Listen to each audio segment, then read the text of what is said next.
2022 Masih dan 1444 Hijriah yang akan disampaikan oleh Bapak Ustaz Iwan Zalawi. Kepada beliau kami silakan. Assalamualaikum warahmatullahi wabarakatuh. Alhamdulillahi rabbil alamin. Allahumma salli ala sayyidina Muhammad. Allahumma alimna ala ma jahilna wa zakirna ala ma nasina. Ya muqallibal qulub, thabbit qulubana ala dinik wa ta'atik. Subhanaka la ilma lana illa ma 'allamtana, innaka antal alimul hakim. La haula wa la quwwata illa billahil aliyyil azim. Rabbi a'udzu bika min hamazati syayatin wa a'udzu bika rabbi ay yahdurun. Ashabul fadilah mukarramun, para guru, para kiai, para asatidz wal ustadzat, para hujjah, segenap direksi PTN Al-Atur Travel, guru kita Tuan Guru Fawaz dari Lombok sebelah kiri saya. Beliau ini adalah pengasuh Pondok Pesantren Al-Aziziyah Lombok. Kemudian Ustaz Solahuddin, Bapak Ibu Ayahanda Bunda, calon tamu Allah, calon tamu Rasulullah, calon penghuni surga yang dimuliakan oleh Allah Subhanahu wa taala. Bersyukur atas nikmat Allah, alhamdulillah, di kesempatan siang yang berbahagia ini Allah kumpulkan kita untuk sama-sama mempersiapkan zahir batin untuk menuju rumah Allah. Kita berdoa kepada Allah, mudah-mudahan perjalanan umrah kita senantiasa dalam lindungan Allah. Amin. Kita semua diberikan kesehatan zahir batin oleh Allah, diberikan keselamatan, diberikan kehusyuan, kenikmatan dalam menjalankan ibadah. Allah jadikan umrah kita umrah yang makbulah, umrah yang diterima oleh Allah Subhanahu wa taala. Amin ya rabbal alamin.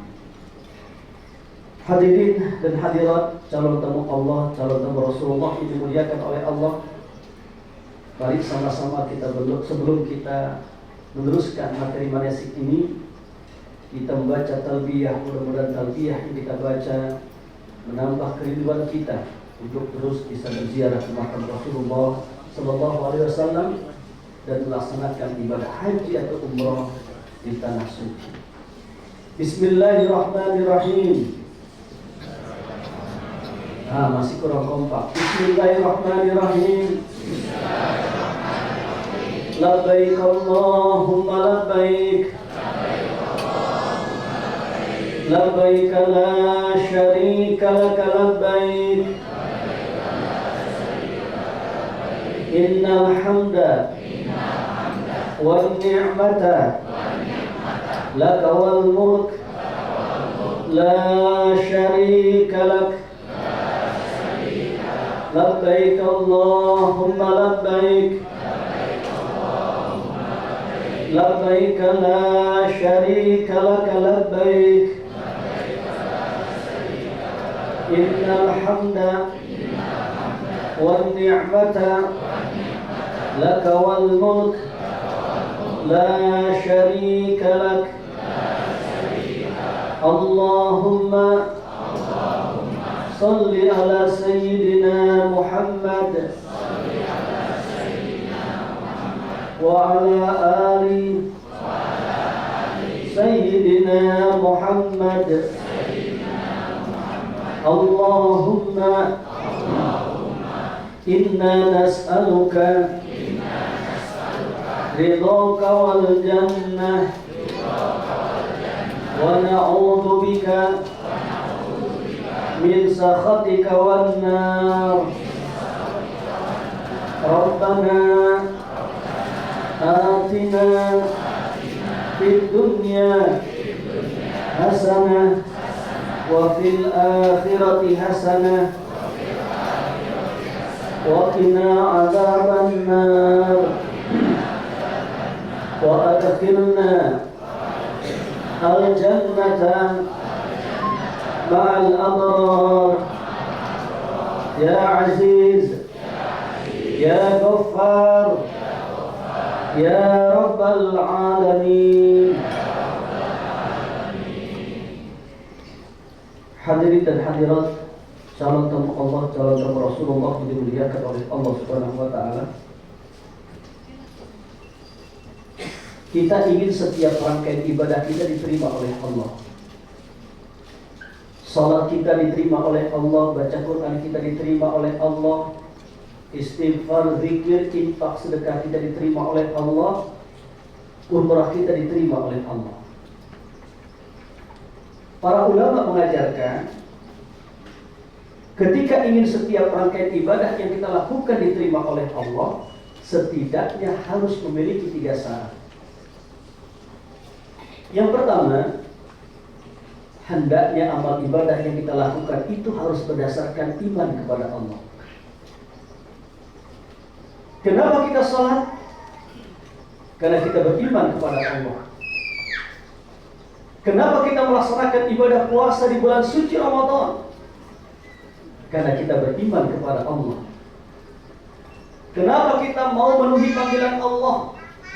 Melaksanakan ibadah umrah, melaksanakan ibadah haji. Labbaik Allahumma umratan, labbaik Allahumma hajjan. Aku penuhi panggilanmu ya Allah untuk melaksanakan ibadah haji, untuk melaksanakan ibadah umrah. Karena kita beriman kepada Allah. Siapapun yang mengaku beriman kepada Allah, dia akan tunduk dengan perintah dan syariat Allah. Yang kedua, ketika ingin setiap rangkaian ibadah yang kita lakukan diterima oleh Allah itu harus berdasarkan ilmu. Makanya setiap ibadah pasti pakai ilmu. Coba saya tanya Bapak Ibu, ada nggak ibadah yang nggak pakai ilmu? Halo? Halo? Nah, ini ditanya, dia matanya melotot. Percis ikan asin. Halo? Masih hidup? Dan panjang umur, sehat walafiat, wafat dalam keadaan husnul khatimah. Amin ya rabbal alamin. Setiap ibadah yang kita lakukan pasti pakai ilmu.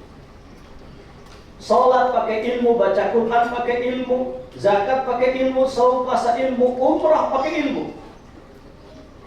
Maka dihadirkan kita di tempat ini untuk mencari ilmu, menghilangkan kebodohan, niat untuk mengamalkan ilmu, dan niat agar ibadah yang kita lakukan itu sempurna. Karena salah satu daripada manfaat ilmu itu adalah menunjang agar ibadah kita itu menjadi sempurna. Nah, kemudian yang ketiga, saya sebentar saja manasik. Nanti kita akan teruskan manasik ini, paparannya akan disampaikan oleh Tuan Guru Pawas. Insya Allah sampai jam 10 malam. Kira-kira setuju apa enggak? Setuju. Bapak Ibu setuju apa enggak? Ya. Yang pertama nggak setuju ya saya yang ngomongnya. Karena besok kita akan berangkat umroh. Insya Allah. Yang ketiga, yang kedua, amal ibadah itu harus dengan ilmu. Dan yang ketiga, amal ibadah itu harus ikhlas. Syarat diterima ibadah seorang hamba itu harus ikhlas. Wa ma umiru illa liya'budullaha mukhlishina lahu din. Tidaklah kita diperintahkan oleh Allah untuk menjalankan ibadah kecuali ibadah itu harus kita lakukan dengan ikhlas. Secara terminologi, ziaratul baitul haram linusuk, mengunjungi baitul haram, rumah yang dimuliakan oleh Allah, linusuk, niatnya adalah untuk beribadah kepada Allah. Hamba Allah yang berumrah disebut oleh Rasulullah itu menjadi wafdullah, tamu-tamu Allah, duyufullah, duyufur Rahman, duyufur Rasulullah sallallahu alaihi wasallam, tamu Allah, tamu Rasulullah. Kita menjadi tamu Allah, Allah menjadi sahibul bait. pasti akan dijawab sama Allah. Maka banyak minta nanti di sana. Mintanya sama Allah. Semakin banyak kita minta sama Allah, semakin mulia kita di hadapan Allah. Dan semakin mulia kita di hadapan makhluk Allah. Tapi kalau kita banyak minta sama makhluk Allah, sama manusia, semakin hina kita di hadapan Allah. Dan semakin hina kita di hadapan makhluk Allah. Maka ciri khas hamba Allah yang beriman, mereka bergantung hanyalah kepada Allah. Perbanyak minta kepada Allah di sana. Karena Allah itu semakin diminta semakin suka. Beda dengan yang ngomong. Orang minta sama saya sekali saya kasih, 2 kali belum tentu. Tapi Allah semakin diminta semakin suka. Maka banyaklah minta kepada Allah. Wa inda au ujibu.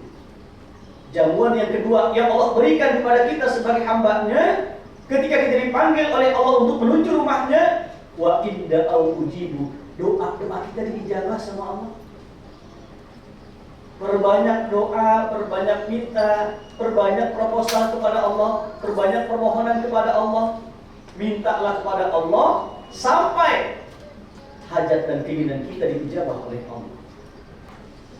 Dalam umrah itu ada ikhram.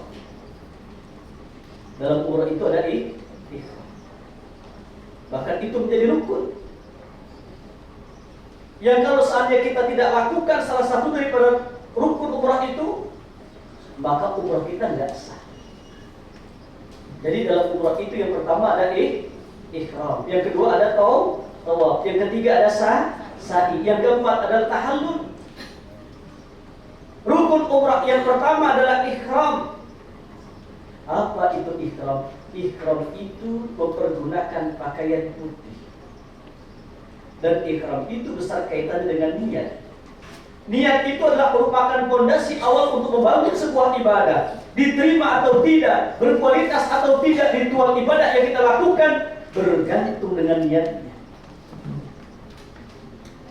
Luruskan niat semata-mata hanya untuk mencari keridhaan Allah. Ikhram mempergunakan pakaian putih. Kenapa putih disunahkan putih? Kata Nabi, abharu atyab, lebih bersih, lebih suci. Dan orang yang berikhram itu seakan dilarisi kematian. Ketika kita wafat, dipisahkan jasad dan ruh kita oleh Allah. Kita semua akan dimandikan. Setelah dimandikan, dikafani, dibungkus dengan kain putih. Ketika kita berikhram, kita pakai pakaian putih. Percis kain kafan yang kita pergunakan. Ini menunjukkan betapa hamba Allah yang berikhram itu harus senantiasa ingat dengan kematian. Dan ketika kita sebagai umat Nabi Muhammad selalu ingat dengan kematian, itu adalah merupakan bukti mukmin yang cerdas. Salah satu daripada ciri orang yang cerdas itu adalah mereka yang senantiasa ingat dengan mati. Aqiyasu min ummati aktaruhum dzikral maut wa asyadu istidadan.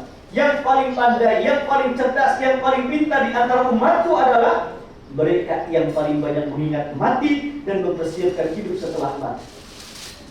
Maka ada sebuah ungkapan, hidup itu bukan untuk hidup, namun hidup untuk yang maha hidup. Hidup itu bukan untuk mati, namun mati untuk hidup. Jangan cari mati, jangan takut mati, jangan lupakan mati. Orang beriman akan merindukan kematian. Kenapa? Karena mati adalah proses awal untuk kita berjumpa dan bertemu dengan Allah.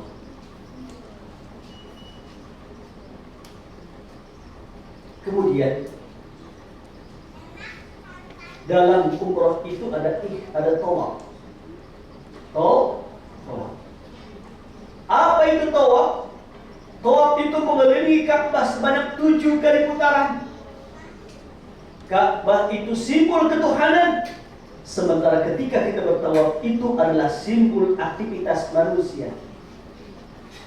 Ini menunjukkan betapa sekecil apapun aktivitas yang kita lakukan tidak lepas dari perhatian Allah. Allah melihat kita, Allah menatap kita, Allah memperhatikan kita. Bapak Ibu, kalau kita ibadah merasa diperhatikan oleh Allah, sadar diperhatikan oleh Allah, maka insya Allah kita akan menampilkan ibadah yang terbaik hanyalah untuk Allah. Sehingga setiap rangkaian ibadah yang kita lakukan ibadah itu dengan maksimal. Salat kita yang terbaik, baca Quran kita yang terbaik, infak sedekah kita yang terbaik, umrah kita yang terbaik, ikram kita yang terbaik, tawaf kita yang terbaik, sa'i kita yang terbaik, tahallul kita yang terbaik. Itulah makna sebuah doa yang sering kita baca. Allahumma a'inni ala dzikrika wa syukrika wa husni ibadatik. Ya Allah, tolonglah hamba untuk senantiasa mengingat-Mu, mensyukuri akan nikmat-Mu, menampilkan ibadah yang terbaik hanyalah untuk. Kemudian ketika kita bertawaf itu seakan kita mengikuti ritualnya para malaikat. Karena sungguh malaikat pun bertawaf mengelilingi arsy-Nya Allah. Wa taral malaikata hafina min haulil arsy yusabbihuna bihamdi rabbihim. Malaikat itu berputar mengelilingi arsy-Nya Allah. Mereka bertasbih, bertahmid, bertahlil, bertakbir. Maka tasbih, tahmid, tahlil, takbir adalah bacaan yang disunnahkan dibaca ketika kita tawaf mengelilingi Ka'bah sebanyak 7 kali putaran. Subhanallah, walhamdulillah, wala ilaha illallah, wallahu akbar. Subhanallah, walhamdulillah, wala ilaha illallah, wallahu akbar.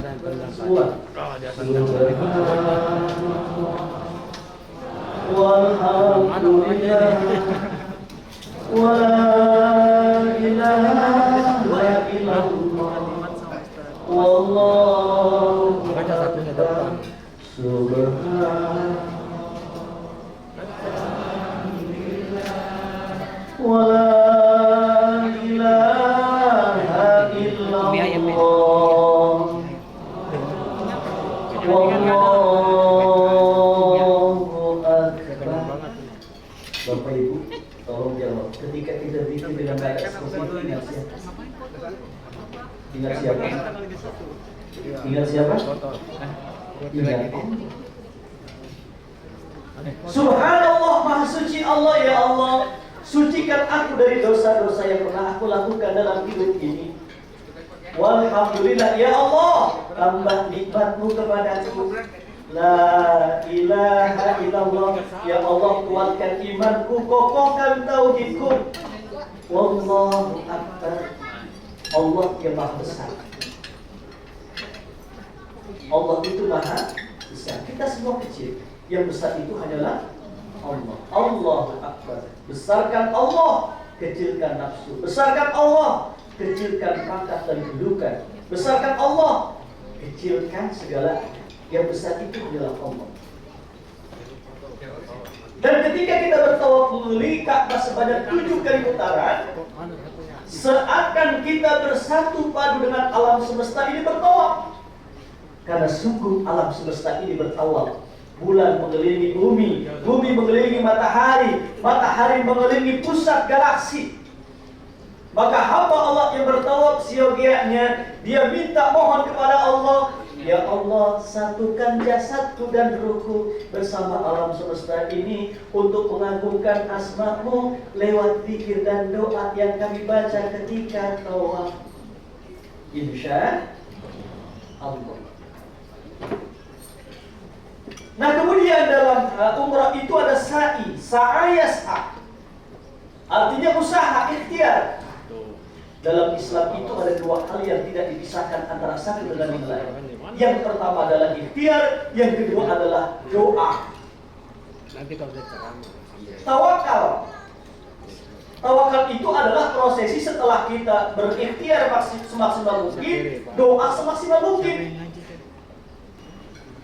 Nah, kemudian kita naik ke Bukit Sofa, kita turun menuju Marwah.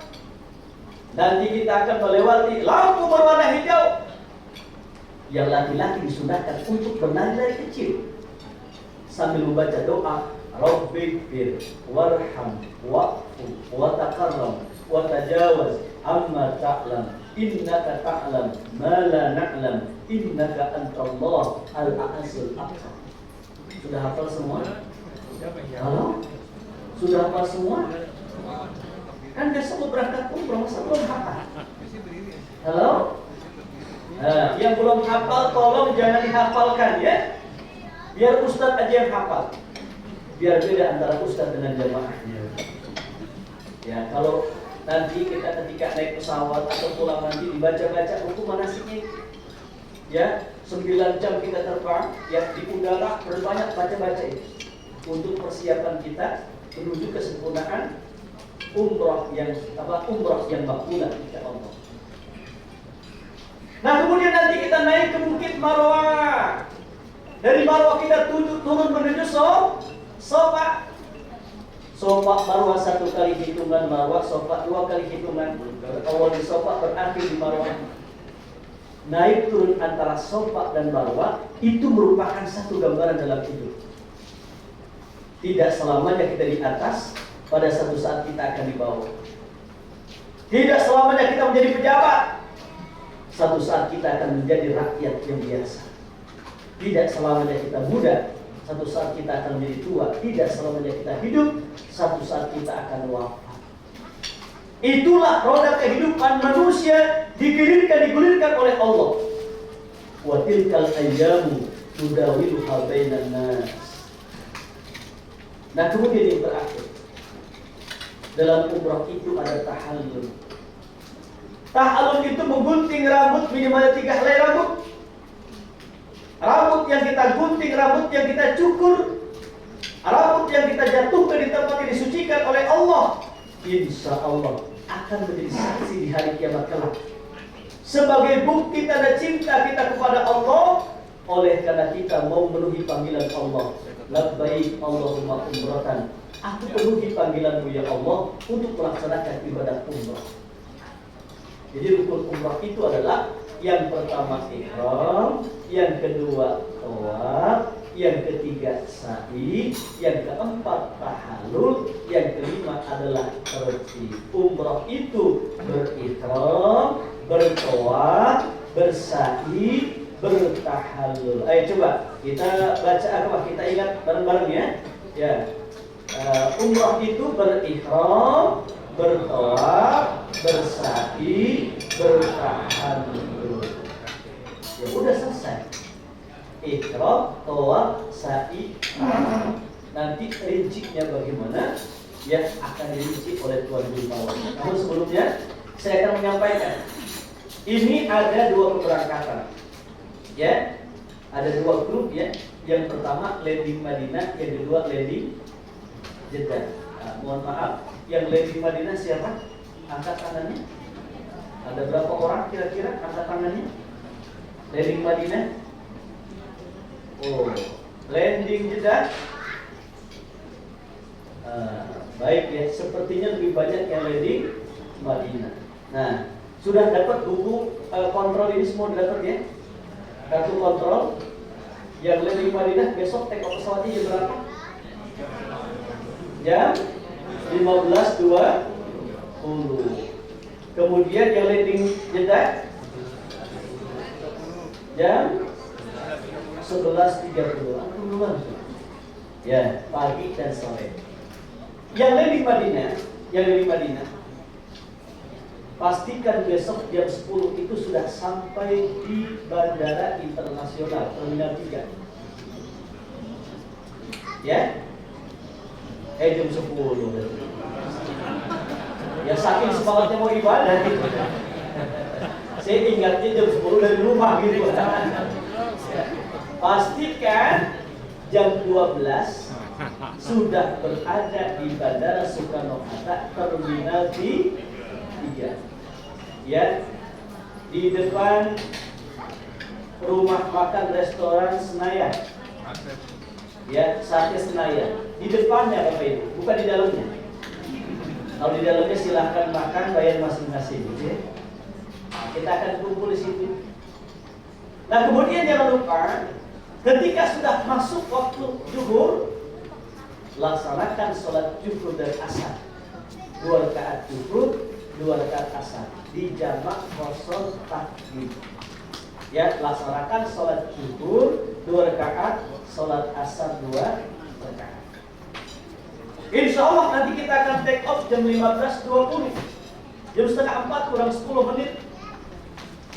Perjalanan dari Jakarta menuju Madinah sekitar 9 jam. Maka untuk pelaksanaan sholat maghrib dan isya nanti kita takhir. Insya Allah kita sudah melaksanakan sholat maghrib dan isya di pelataran Masjid Nabawi sekitar jam 11 malam. Insya kita sampai di Madinah di berapa itu, Bapak Ibu? Jam 21:10. Insya Allah nanti sekitar jam 11, jam 12 kita sudah sampai di hotel kita. Ya, nanti insya Allah kita akan kumpul di lobi hotel. Kemudian kita akan menuju Masjid Nabawi. Sepertinya masjid sudah tutup. Kita bisa melaksanakan sholat maghrib dan isya di jamaah akhir di halaman Masjid Nabawi. Di halaman masjid itu sudah ada karpet-karpet hijau terhampar. Ya, kita bisa melaksanakan sholat di sini. Ya, insya Allah. Nanti ketika kita sampai dari Jakarta menuju Madinah, langsung kita proses imigrasi. Kemudian setelah itu kita akan turun langsung menuju mengambil koper kita masing-masing. Koper besar ditinggalkan saja. Koper kecil dibawa ke bis masing-masing. Koper besar insya Allah nanti akan dibawa oleh porter kita. Dan kita akan ketemu dengan koper besar itu insya Allah di depan kamar kita masing-masing. Ya, insya. Jadi nanti proses pengambilan bagasi itu, koper kecil silahkan bawa masing-masing. Untuk koper besar tinggalkan saja, nanti ada porter yang membawa. Dan insya Allah koper besar itu kita akan temukan di depan kamar kita masing-masing di hotel Leader Munakarim. Maka pastikan kepada seluruh jamaah untuk membawa pakaian salin di tas yang kecil itu. Khawatir nanti koper besar itu agak lambat datangnya, ya kita sudah ada persiapan pakaian salin yang kita bawa di koper kecil. Insya Allah. Nah kemudian insya Allah nanti kita akan menunggu kapan kita bisa ziarah ke Raudhah. Biasanya kalau normal, kondisi normal itu malam kita sampai di Madinah, yang ibu-ibu biasanya itu jam 3 pagi disuruh kumpul di lobi hotel untuk bersama-sama menuju Masjid Nabawi melaksanakan sholat subuh. Seusai melaksanakan sholat subuh, langsung kita akan menuju antrian menuju Raudhah. Biasanya begitu.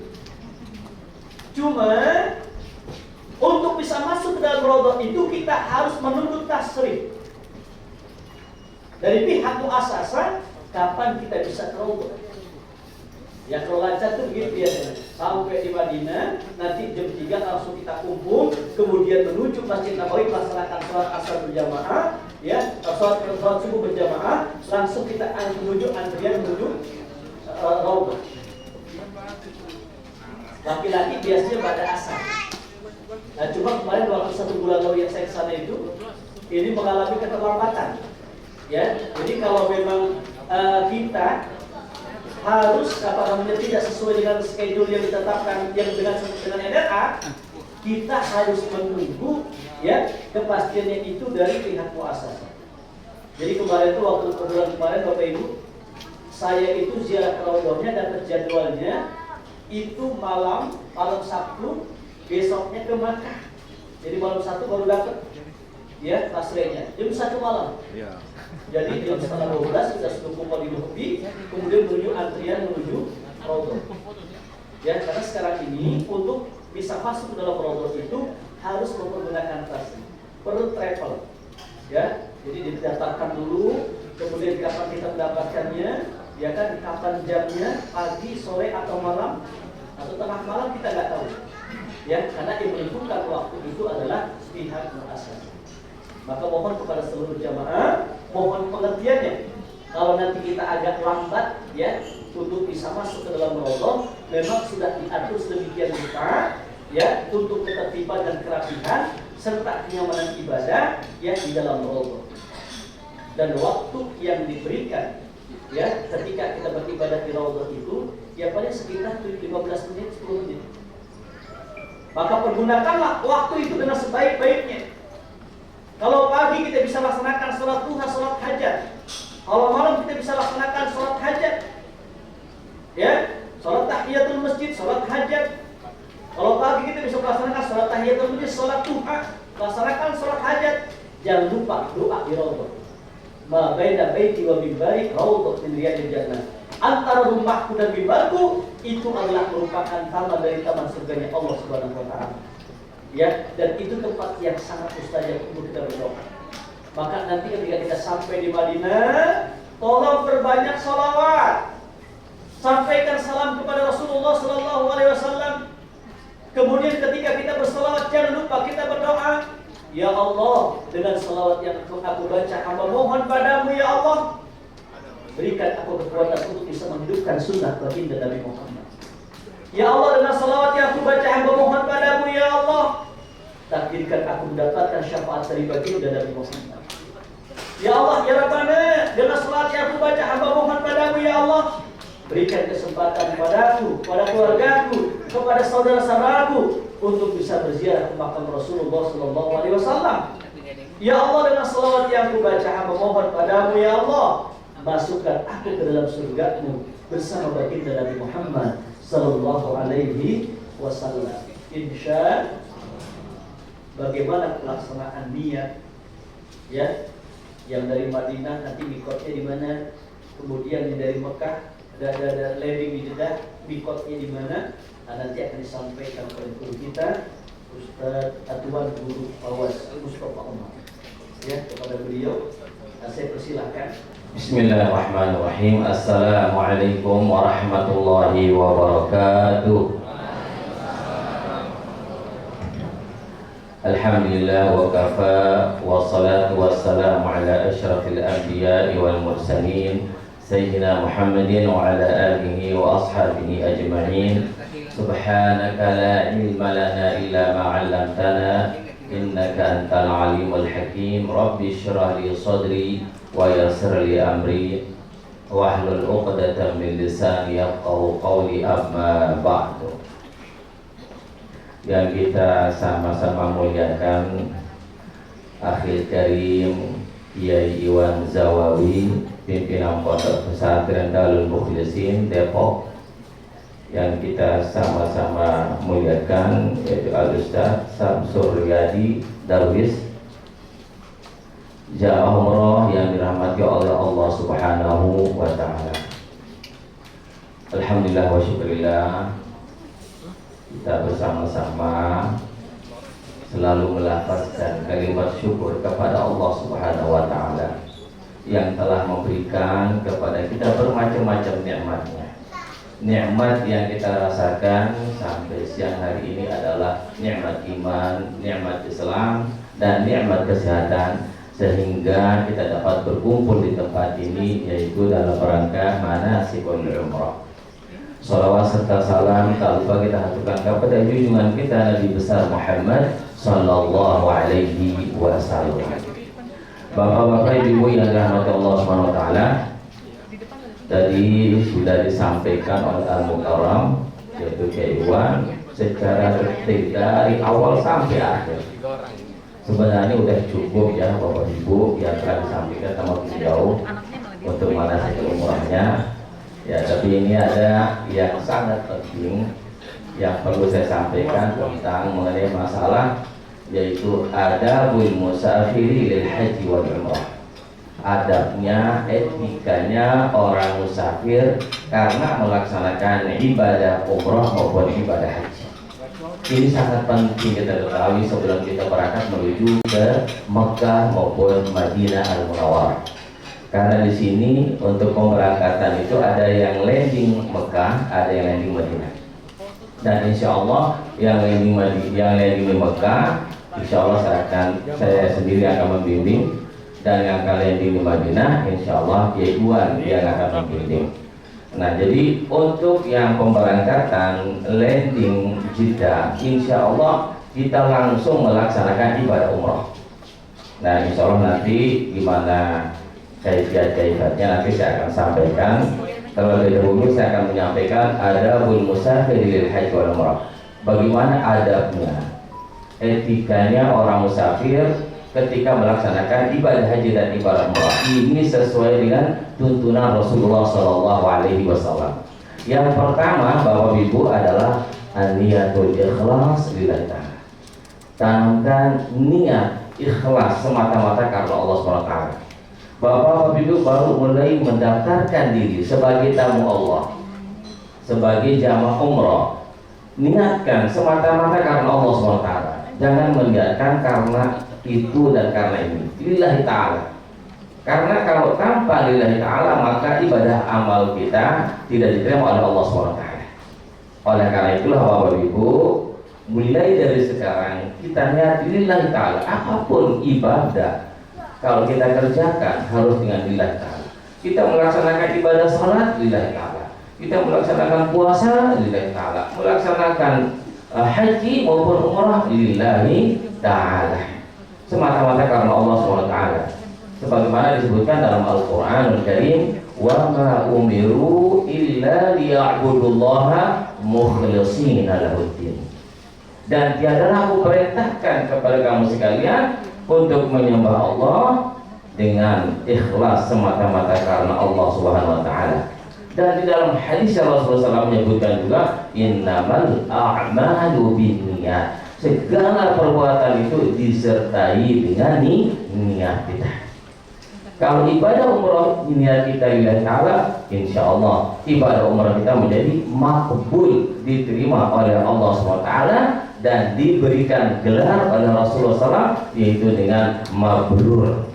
Karena umrah mabrur, haji mabrur itu tiada balasannya kecuali hanya surganya Allah Subhanahu wa taala. Dan ini seluruh jamaah pasti menginginkan yang namanya umrah yang mabrur yang diterima oleh Allah Subhanahu wa taala. Oleh karena itulah harus ditanamkan lillahi ta'ala. Yang kedua, yang pertama niat ikhlas lillahi ta'ala, yang kedua istarqa bil walidain, meminta keridhaan kedua orang tua. Kalau misalnya orang tua kita tidak ikut berangkat bersama kita, kita minta maaf kepada kedua orang tua kita. Kita minta keridhaan kedua orang tua kita. Kenapa dianjurkan oleh Rasulullah SAW istarqa lil walidain? Karena pernah terjadi zaman Rasulullah SAW, seorang sahabat ketika melaksanakan ibadah haji, setelah dia melafazkan niat untuk melaksanakan ibadah haji, maka disunnahkan untuk membaca talbiyah. Talbiyah itu yaitu labbaik Allahumma labbaik labbaik la syarika laka labbaik innal hamda wan ni'mata laka wal mulk la syarika lak. Seluruhnya para jamaah itu membaca, kecuali satu orang yang tidak bisa melafazkan kalimatun thayyibah, yaitu seorang sahabat. Kenapa? Padahal seorang sahabat ini berusaha semaksimal mungkin, berusaha untuk melafazkan kalimatun thayyibah, tapi tidak bisa keluar kalimatun thayyibah itu dari mulutnya, nggak bisa keluar. Dia berusaha, nggak bisa keluar. Lalu para sahabat memanggil Rasulullah SAW. Lalu Rasulullah SAW menanyakan apakah masih hidup kedua orang tuanya. Maka sahabat menjawab, masih hidup ya Rasulullah. Lalu dipanggil ibunya menuju ke Rasulullah SAW. Lalu Rasulullah SAW mengatakan, bertanya kepada ibunya, apakah ada kesalahan anakmu ini? Apakah ada dosanya anakmu ini? Apa jawaban ibunya? Ya Rasulullah. Tapi sebenarnya kesalahan para sahabat itu sangat ringan, bukan seperti kesalahan anak-anak yang sekarang. Kalau anak zaman sekarang itu bahkan ada yang memukul kedua orang tuanya, ada yang membunuh kedua orang tuanya. Pada zaman sahabat itu kesalahannya hanya kecil permasalahannya, tapi karena asbab itu dia tidak meminta ridho, tidak meminta maaf kepada orang tuanya ketika melaksanakan ibadah haji, maka dia tidak bisa melafazkan kalimat thayyibah itu. Nah, setelah itu Rasulullah SAW mengatakan kepada ibunya, maafkan anakmu ini. Apa jawaban ibunya? Ya Rasulullah, saya maafkan karena engkau yang menyuruh kami ya Rasulullah Ketika dia mengatakan saya maafkan, langsung anaknya ini melafazkan kalimat thayyibah, yaitu labbaik Allahumma labbaik, dan doa-doa yang lainnya. Oleh karena itulah Bapak Ibu, kalau ada misalnya yang berangkat pada besok hari Rabu ya, hari Rabu, sebelum berangkat ada yang belum minta maaf kepada kedua orang tua, minta maaf kepada kedua orang tua. Kalau kedua orang tua yang meninggal dunia, nah ada seorang sahabat bertanya kepada Rasulullah, ya Rasulullah, bagaimana cara kami meminta maaf kepada kedua orang tua kami yang sudah meninggal dunia? Lalu dijawab oleh Rasulullah SAW, yang pertama adalah selalu mendoakan kepada kedua orang tua kita dengan doa bagaimana? Rabbighfirli wa liwalidayya warhamhuma kama rabbayani shaghira. Yang kedua yaitu menyambung silaturahim kedua orang tua. Kemana dulu kedua orang tua kita bersilaturahim, kita sambung silaturahimnya. Nah ini tanda anak berbakti kepada kedua orang tuanya yang sudah meninggal dunia. Ini adalah perintah Rasulullah SAW dan disyariatkan oleh Rasulullah SAW. Yang ketiga adalah, yang kedua istardha lil walidaini, yang ketiga adalah al-wasiyatu lizawjaini atau lil walad, berwasiat kepada anak-anak kita. Kalau misalnya anak-anak kita nggak ikut untuk melaksanakan ibadah umrah, kita panggil anak-anak kita. Apa wasiatnya? Wasiat itu bukan untuk kita suruh memelihara harta kita, bukan untuk memelihara apa barang-barang kita yang ada di rumah atau yang di tempat yang lain, bukan. Wasiat yang diperintahkan oleh Rasulullah SAW adalah supaya anak-anak kita jangan sampai meninggalkan ibadah sholat. Karena berbeda Bapak Ibu, ketika kita bersama anak kita pasti untuk melaksanakan sholat karena dia takut sama kita. Tapi ketika kita tinggalkan anak-anak kita untuk musafir, dia pasti akan melalikan ibadah sholat. Oleh karena itulah, supaya dia tidak melalikan ibadah sholat itu, kita berwasiat kepada anak kita sebelum kita berangkat. Kita perintahkan anak kita jangan sampai meninggalkan sholat. Nah, kalau kita sudah wasiat kepada anak kita, ketika anak kita meninggalkan sholat, kita tidak ikut berdosa karena anak kita tidak melaksanakan ibadah sholat. Dan ini wasiat. Yang keempat adalah manasikul umrah. Seperti ini NRA sebelum kita berangkat H-1 itu melaksanakan manasikul umrah, supaya Bapak Ibu mengetahui bagaimana cara ibadah umrah yang sempurna, bagaimana ibadah umrah yang diterima oleh Allah Subhanahu wa taala. Jangan hanya ikut-ikutan.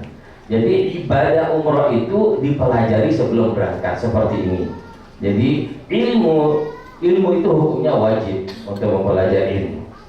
Oleh karena itulah diwajibkan oleh Rasulullah SAW untuk mempelajari manasikul umrah ini sebelum kita menuju ke Makkah Al-Mukarramah atau Madinah Al-Munawwarah. Sebagaimana disebutkan dalam hadis Rasulullah SAW, khudhu anni manasikakum. Ambillah yaitu ibadah manasik, pelajarilah ibadah-ibadah manasik di antara kalian. Kita diperintahkan untuk mempelajari manasik seperti pada hari ini, mempelajari manasik sebelum berangkat. Yang kelima adalah sholatus safar. Nah ini, jadi sebelum kita berangkat menuju ke bandara, kita melaksanakan sholat musafir 2 rakaat. Bagaimana niatnya? Usalli sunnatas safari raka'ataini lillahi ta'ala. Mari kita sama-sama melafazkan niat. Usalli sunnatas safari raka'ataini lillahi ta'ala. Itu niat apa? Salat musafir. Sebelum kita berangkat menuju ke bandara, kita sudah siap-siap untuk berangkat sholat 2 rakaat. Ini yang dianjurkan oleh Rasulullah SAW. Sholat sunat safar 2 rakaat. Pada rakaat pertama itu membaca Al-Fatihah, terus membaca surah Qul ya ayyuhal kafirun. Pada rakaat kedua yaitu membaca Al-Fatihah, terus membaca surat Qul huwallahu ahad, Al-Ikhlas. Nah setelah itu berdoa memohon kepada Allah SWT. supaya kita diselamatkan sampai tujuan, yaitu Makkah Al-Mukarramah maupun Madinah Al-Munawwarah, dan pulangnya juga kita dalam keadaan selamat. Nah, terus berangkat menuju ke bandara. Nah, ini yang landing Mekah, memakai ihramnya dari yang nginap di Wisma, dari Wisma memakai ihram. Pakaian ihram yang dipakai adalah yang di bawah dulu, pakaian ihramnya. Nanti yang di atas itu nanti kita pakai setelah kita sebelum kita untuk melaksanakan niat. Nah, di mana kita berniat? Yang landing Jeddah, yaitu berniatnya di Yalamlam. Nanti akan diumumkan di pesawat, bahkan nanti saya akan kasih tahu kepada jamaah bersiap-siap untuk berniat melaksanakan yaitu ibadah umroh. Nah, untuk melaksanakan sholat yang landing Jeddah, yaitu melaksanakan sholat zuhur dengan asar, yaitu di atas pesawat. Kalau memang batal wudunya, kita menggunakan yaitu tayamum. Niat tayamum itu nawaitu tayammuma listibahatil sholati lillahi ta'ala. Ayo kita sama-sama melafazkan niat tayamum. Nawaitu tayammuma listibahatil sholati lillahi ta'ala. Nah, jadi tayamum itu yang diusap hanya dua anggota. Yang pertama adalah muka, yang kedua adalah kedua tangan. Hanya dua, berbeda dengan berwudu. Ingatkan, yang pertama yang diusap yaitu adalah muka, dan yang kedua adalah kedua tangan. Nah, di situ kita akan melaksanakan sholat jamak. Sholat jamak itu artinya kita mengumpulkan dan melaksanakan qashar, mengurangi, yaitu yang 4 rakaat menjadi 2 rakaat, jamak qashar. Nah, jadi zuhur 2 rakaat kita kerjakan, asar 2 rakaat kita kerjakan dengan menggunakan 2 kali tayamum. Karena dalam satu sholat itu yaitu 1 kali tayamum. Kalau sholat fardu, kalau sholat sunat berapa kali sholat sunat? Silahkan dikerjakan, tidak ada batasnya. Tapi kalau sholat wajib, 1 sholat wajib 1 kali tayamum. Tapi ada pendapat ulama yang membolehkan 1 kali tayamum. Kenapa? Alasan ulama karena melaksanakan sholat jamak. Ya, karena kita melaksanakan sholat jamak.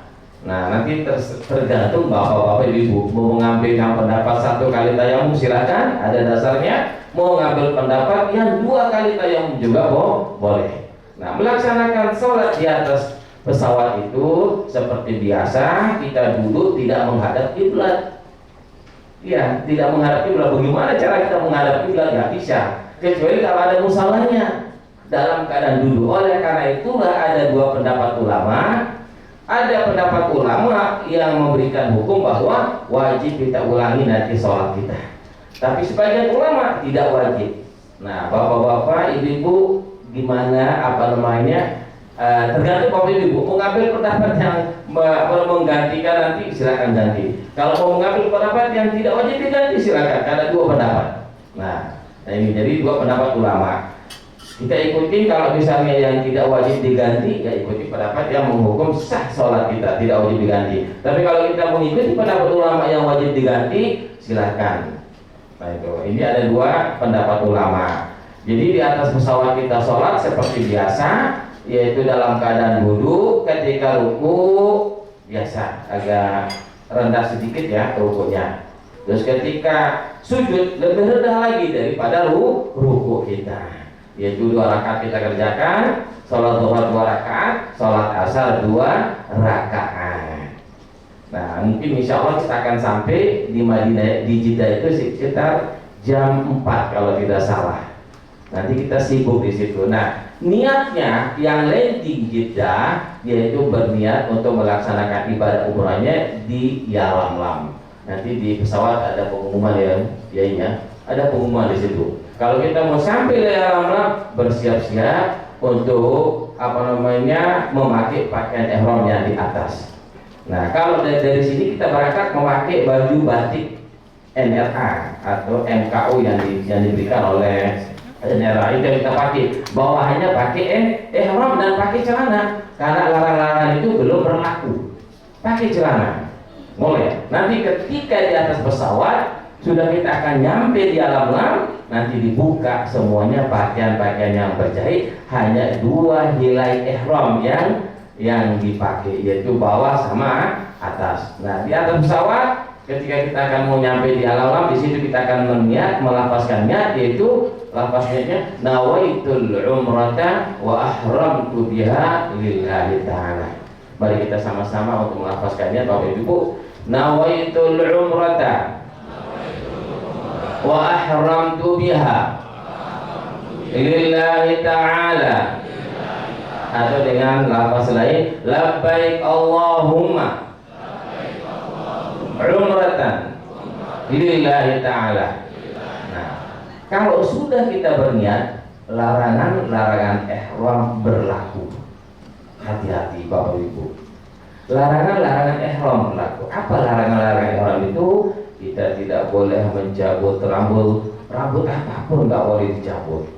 Nah ini rambut atas, rambut apapun itu nggak boleh. Yang penting yang nempel di anggota badan kita. Kumis nggak boleh juga dicabut. Semuanya. Kalau sudah berniat, udah berlaku larangan-larangan itu. Nggak boleh kita berkata-kata yang kotor. Nah itu kalau sudah berniat, itu termasuk salah satu daripada larangan-larangan. Tidak boleh memakai pakaian yang berjahit. Nah, bapak-bapak nggak boleh memakai sepatu yang menutupi kedua mata kaki. Makanya ketika kita berangkat nanti yang landing Jeddah pakai sandal aja, nggak usah pakai sepatu. Nanti repot untuk mengganti sepatunya. Ihramnya jangan lupa, jangan ditaruh di koper yang besar, nanti di bagasi susah. Gimana cara mau pakai ihramnya? Makanya ihram itu tetap ditenteng di bawah, pakai kantong plastik atau pakai koper yang kecil, yang tidak di bagasi. Hanya yang dipakai dari sini yaitu pakaian ihram yang di bawah, yang di atas nanti. Yang pakaian atas itu pakai baju batik. Nah, setelah melafazkan niat, kita bertalbiyah. Itu adalah hukumnya sunnah ihram. Gitu Bapak Ibu, kita sama-sama baca talbiyah. Labbaik Allahumma labbaik, labbaik la syarika laka labbaik, innal hamda wan ni'mata laka wal mulk la syarika lak. Labbaik Allahumma labbaik, labbaik la syarika laka labbaik, innal hamda wan ni'mata laka wal mulk la syarika lak. Allahumma salli ala sayyidina Muhammadin wa ala ali sayyidina Muhammadin. Allahumma inna nas'aluka ridhaka wal jannah wa na'udzu bika min sakhatika wan nar. Rabbi ighfirli wa liwalidayya warhamhuma kama rabbayani shaghira. Nah, seterusnya terus kita membaca talbiyah sendiri-sendiri. Di atas pesawat kita baca talbiyah, membaca doa. Karena doa ketika melaksanakan ibadah umrah adalah doa yang diijabah oleh Allah SWT. Baca talbiyah, zikir, baca Al-Quran, jangan sampai terputus. Nah, setelah itu berniat, dan ini termasuk adalah salah satu rukun umrah. Yang pertama, al-ihramu ma'an niyat. Yang pertama, berihram beserta niat. Kalau kita tidak berniat melaksanakan ibadah umrah, maka hukumnya tidak sah. Kita punya umrah. Karena niat ini adalah termasuk rukun.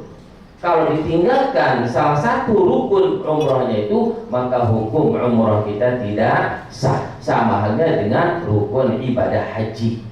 Oleh karena itulah jangan lupa untuk melaksanakan niat ketika kita mau sampai di Yalamlam. Nah ini, kalau lewat Yalamlam berarti nanti mengambil niatnya itu di Jeddah. Tapi sebaiknya kita berniat melafazkan niat itu di Yalamlam. Insya Allah nanti yang landing kita nanti kita akan kasih tahu untuk kita berniat melafazkan niat melaksanakan ibadah umroh. Yang kedua, setelah kita insya Allah kita akan sampai di Jeddah itu sore.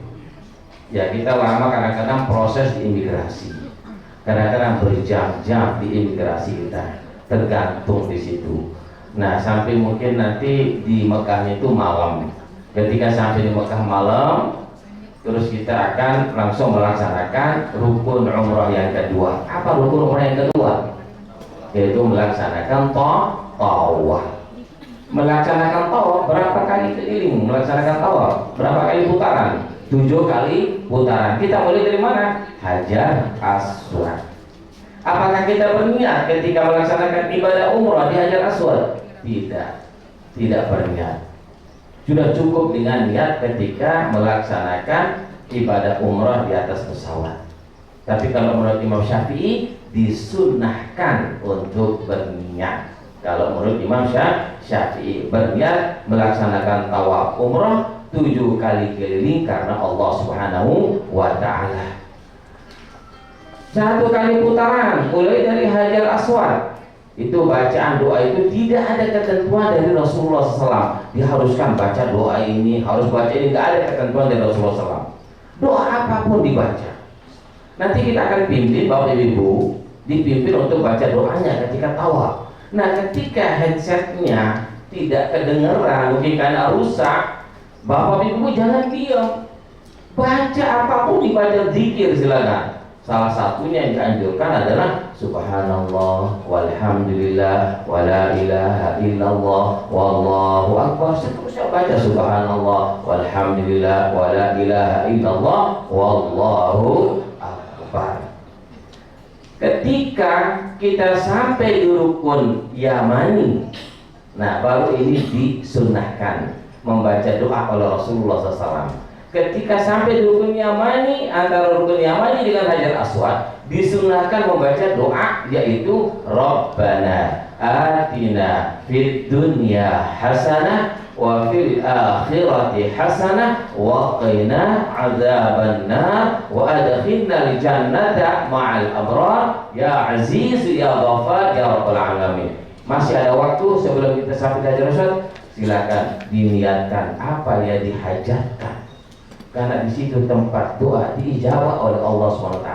Karena ketika seorang sahabat, ada 3 seorang sahabat, itu ketika dia berada antara rukun Yamani dengan Hajar Aswad, apa yang diniatkan itu dikabul oleh Allah SWT. Dikabul oleh Allah SWT. Nah itu.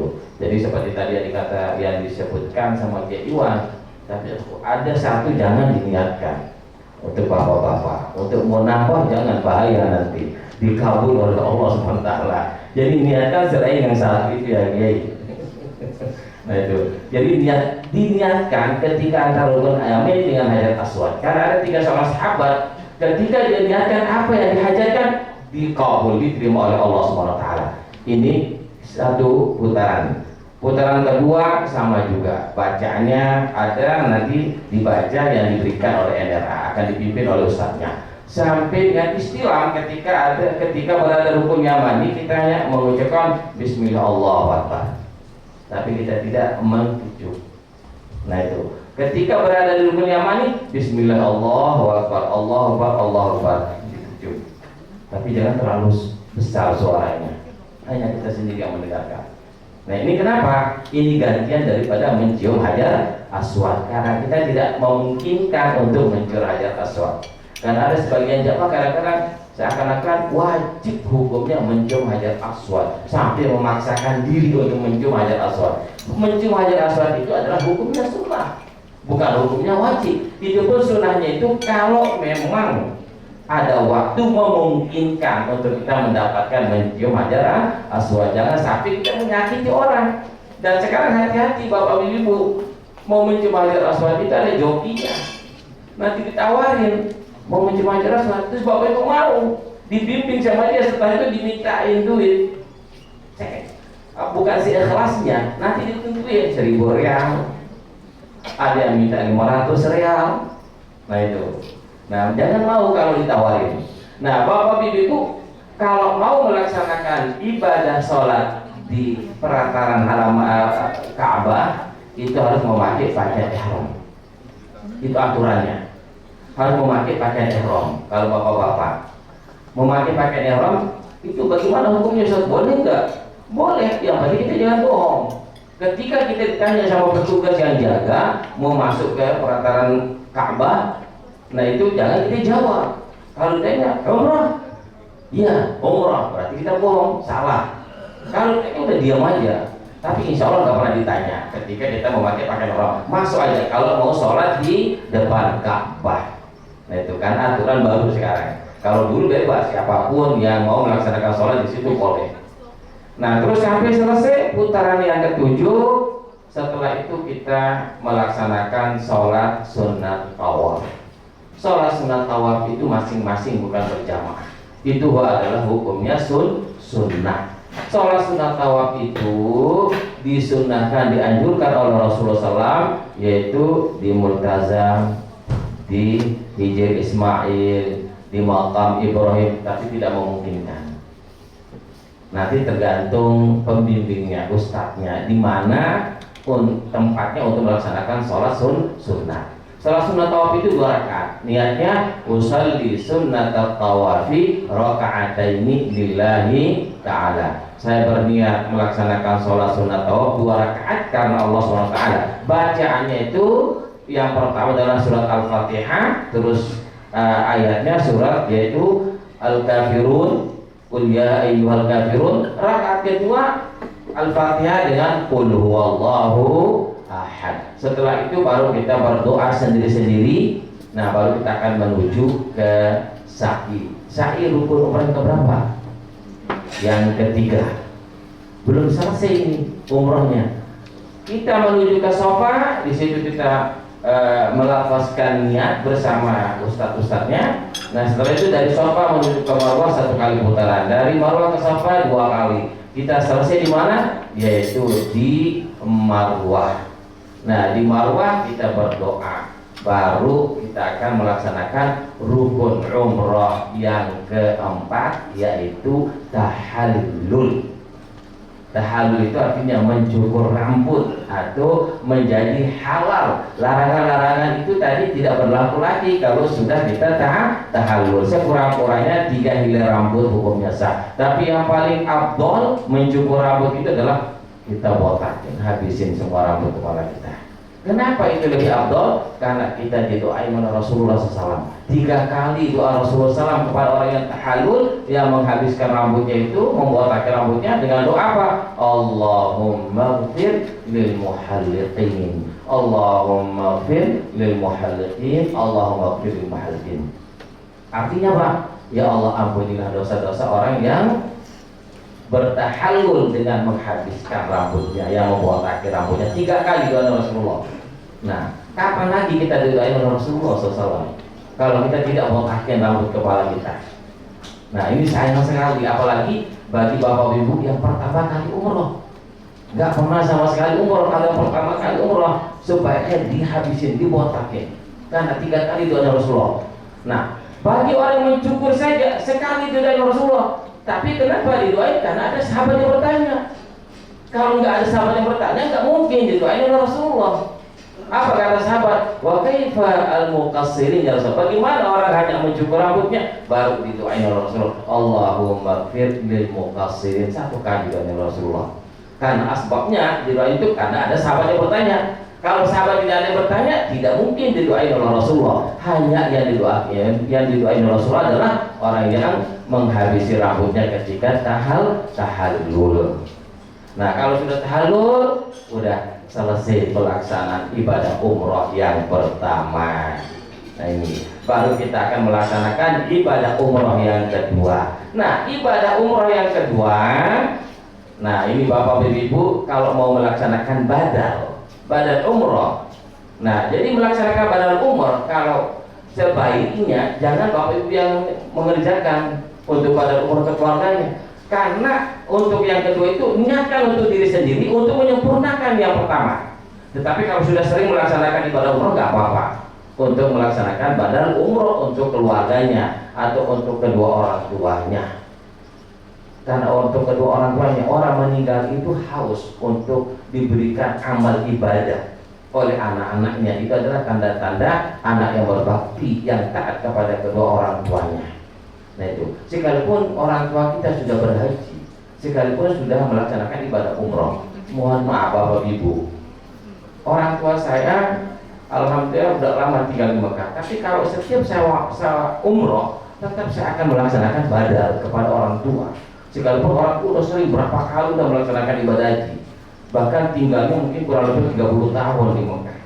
Bahkan alhamdulillah dia pernah ngajar di Masjidil Haram, ngajar di Masjidil Haram sama jamaah umroh pada waktu tahun 80. Nah itu, kalau setiap saya umroh, kalau ada waktu, ada sempat, saya ingatkan untuk melaksanakan badal umroh kepada kedua orang tua kita. Karena apa? Itu tanda anak yang soleh, tanda anak yang bakti kepada kedua orang tua atau kepada keluarga-keluarga kita. Itu kita ingatkan kepada keluarga-keluarga kita. Tapi kalau bapak ibu tidak mampu untuk melaksanakan badal umroh, silakan kerja. Apa namanya, disuruh ustadz-ustadznya untuk melaksanakan badal umroh. Misalnya di Madinah ya Kiai Iwan atau Ustadz Samsul disuruh untuk melaksanakan badal umroh kepada kedua orang tuanya atau kepada saudara-saudara yang sudah mendahului kita. Nah, terus pelaksanaan ibadah umroh yang kedua, kita akan mengambil tempat yaitu di Ji'ranah namanya.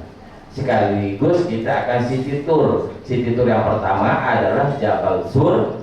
Nanti akan dijelaskan. Kalau saya akan jelaskan sejarahnya, waktunya tidak cukup. Tadi ya Iwan bilang sampai jam 10 malam. Ya kalau bapak ibu siap, insya Allah kita akan sampaikan sampai jam 10. Nah, terus di Jabal Sur kita tidak naik. Di Jabal Sur hanya sampai bawah. Terus kita ke Arafah, Mina, Muzdalifah. Nah, baru kita akan menuju ke Ji'ranah. Di situ kita berniat untuk melaksanakan ibadah umroh yang kedua. Dasarnya dari mana? Dari hadis Rasulullah SAW. Al-umratu ila al-umrati kafaratun ma bainahuma. Kita melaksanakan ibadah umroh dari umrah pertama dengan umrah kedua akan menjadi penghapus dosa. Menghapus dosa-dosa kita, itu menjadi dalilnya berdasarkan daripada hadis Rasulullah Sallallahu Alaihi Wasallam. Bapak-bapak ibu yang dirahmati Allah Subhanahu Wa Taala, alhamdulillah udah selesai masalah rangkaian ibadah haji, ibadah umroh dari niat sampai dengan kita tahallul.